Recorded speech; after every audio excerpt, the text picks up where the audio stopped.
For years, Marvel fans have been begging to get an Incredible Hulk sequel, and we got it. Without the Hulk. You want me? Come and get me!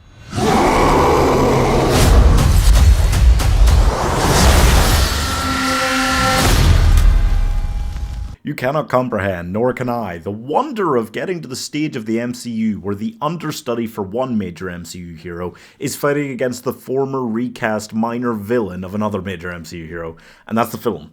And not only was I reasonably hyped going in, but I was fairly pleased with what I got coming out. That is what you call just building a franchise so that it is so impenetrable that you can basically just do whatever the fuck you want. Captain America Brave New World is a sequel to Winter Soldier, somehow complete still with the Cap, Falcon and Widow team, and also a sequel to the Hulk movie, complete with a Hulk, Betty Ross and the leader finally showing up.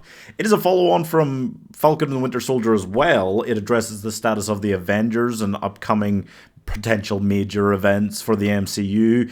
It's also trying to make fun of Trump and his administration in a parody style with Ross's administration, and it's also trying to bring us back to being okay, let's get back to the center of the MCU, even though there is no center anymore because they've spread everyone so thin.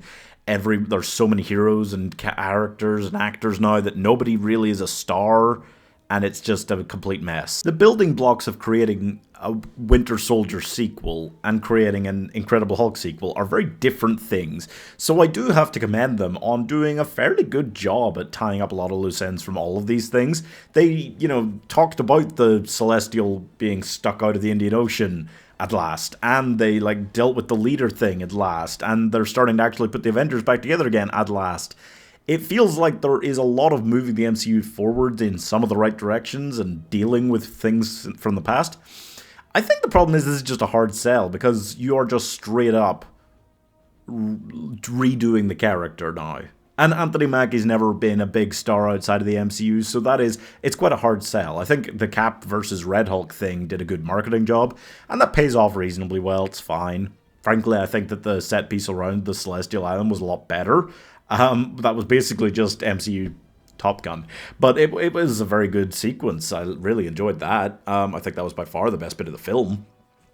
The bits earlier in the film, particularly, where it's just doing spy stuff, and yeah, most of it was just kind of fine. I wasn't wowed by anything there, but I also wasn't hating any of it. Basically, he is just trying to get Isaiah Bradley out of prison.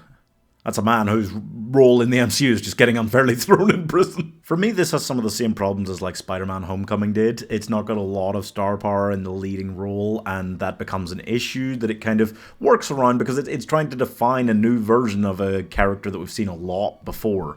And it does so fairly well, both cases, but it feels like small guns compared to what they maybe could have done here. So that's a little bit of a shame. I do think the MCU is just stretched so thin now, and it's got so many actors playing so many different heroes that none of them are stars. There's just a lack of star power at the center of it. Who are the big Hollywood heavyweights coming in for the next Avengers films? Robert Downey Jr. again. You see what I mean? That's the problem. It used to be if you were leading a Marvel film, then you could get most jobs in Hollywood that you wanted, and I just don't think that's even vaguely the case anymore. I don't remember the last thing I saw Anthony Mackie in that wasn't a Marvel film. You talk about all these other big heroes out there, it's not working out that well for them. It's not a big thing, and that lack of A-list star power feel is really hurting them. At the same time, big picture, I think they're starting to get some central focus back towards the MCU. They're building towards their next Avengers event somewhat. All of that is the right thing to do from how kind of far they've fallen off. Small picture, I enjoyed this film. I'm glad there still hasn't been a bad Captain America film because the Steve Rogers trilogy were some of my top MCU films, so I think it would have been a real shame, and I think he's just such a good hero to have at the center of it ongoing. So I'm giving, was there meant to be some sort of political overtone here? 3.5 stars. There's such a long MCU history now that every film needs to be the sequel to at least 3 different projects. Kind of 4 for this one. And needs to set up at least a couple of other future projects. There wasn't even a hint of another Captain America film or where he's going next. It was just no, do the Avengers thing, have Bucky in there setting up where he's at for Thunderbolts, yeah. Subscribe for more hard truths.